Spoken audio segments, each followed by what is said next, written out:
So now this engine has a solid lifter camshaft in it, and what that means is that there's an adjustment. There's an adjuster on the rocker arm, and these have to be adjusted with lash, and you got to use a feeler gauge to do it. So let me show you how that's done. First of all, what you want to do, now let's say we'll just go ahead and adjust this one here because these are not adjusted. The thing is, in order to adjust these right, the piston has to be at top dead center on the compression stroke for that cylinder, and that way both of your valves are closed. So both of the valves have to be off of the base, or off of the lobe rather, on the base circle to where the valves are closed. And if you bring your piston up to top dead center on the compression stroke, both of the valves will be closed or on the base circle, and that's what you're after. All right, guys, so you're going to need a set of feeler gauges. These are feeler gauges. Now, I looked up the specification for these, the lash on here, because it's a solid lifter cam, there's a lash in here, or a clearance.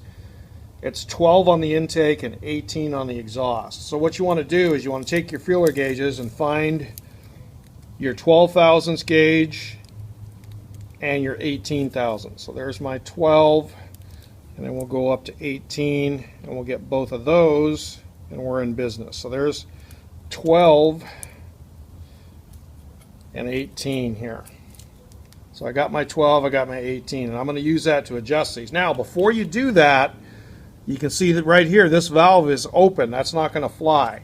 So what I do is I rotate the engine to where I am not on the cam. And if you watch your intake valve, which is this one here, the intake valve is going to open and then it's going to close. After the intake valve closes, the piston will be coming up on TDC. So you want to watch this one open and close, and after that, just look in your spark plug hole, and it's easy on this motor because the holes are right here, and then you just bring your piston up to TDC and you're there. So let's do that. So right now my exhaust valve is open, so I got a little ways to go here.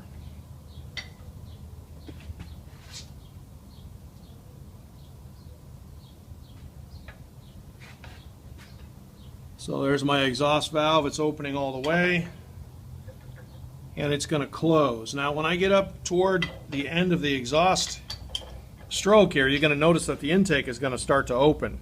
There's a point here where they're both open at the same time. That's called overlap. That is not where you want to adjust this. So there it goes. You see that? This one's still moving up. That one's moving down. Right there you're in overlap. So now my intake is opening.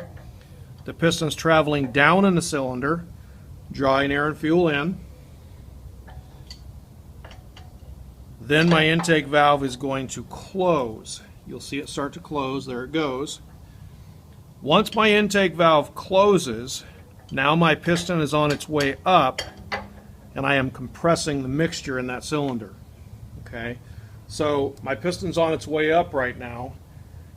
I'm going to get a flashlight and look down in this cylinder. So if we look down in our hole now, we can see that our piston just came up and it's sitting right there. It's at the highest point of travel. If I keep going with the rotation, it starts to go down. So I brought it back a little bit. So we're right at TDC with our piston, and now we should be able to adjust these valves. Back on these rockers is 12 on the intake and 18 on the exhaust. Now let me show you how we do that. We're going to back these off, make sure we got more than enough clearance. So this is clearance right here. You see how that thing's moving, and you can hear it? And that's another reason why, like solid lifter cams, when the engine's running, especially when they're cold, the valve train's a little noisy. You can hear it clattering because they're always running with lash like this. So they do a little bit of clatter when the engine is running is normal. Okay, so we have our exhaust valve here. So I'm going to take my 18 thousandths gauge and I'm just going to slide it in there between the valve. Now it's going in easy. Even with the gauge in there, I still have some lash. We got to get rid of that lash. So what I'm going to do is I'm going to run this down with my gauge in there until it snugs it up. You can see the gauge is still loose. And these are pretty hard to turn. They're designed to be self-locking so they don't back off, so you got to put some effort into it. Okay, so my gauge is tight now. Now, the best way to get 18, this is 18 here, the best way to get that is to pull on this gauge. Now don't rip it out of there because I could pull it out of there, but put some tension on this, pull this gauge this way, because right now if it's in there too tight, the lash is probably a little too tight. So you want to pull out on this gauge, and then you just back this off slowly until the gauge pulls out. See, I've got tension on this gauge, I'm pulling on it. So I'm going to back this off just a little bit at a time, and as soon as this pulls out of there, that's where I want to stop.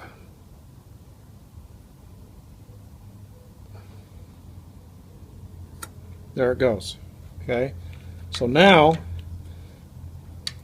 I have 18 thousandths right there. That's my 18 thousandths gap. You go over to the intake, you do the same thing, except we want 12 thousandths on this one, which is a different gauge. So, and again, see, with the gauge in there, we still have some lash, so we got to tighten this thing up.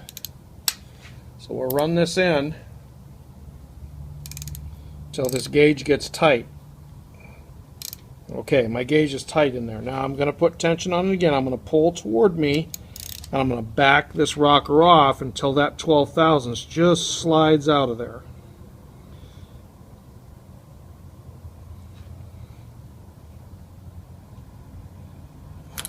There it goes. Okay. Now if I put it in, I can feel just a little bit of tension there, and the same thing on this one. I can feel just a little bit of slight tension on it. So 18 and 12. You can do that same procedure for all of them.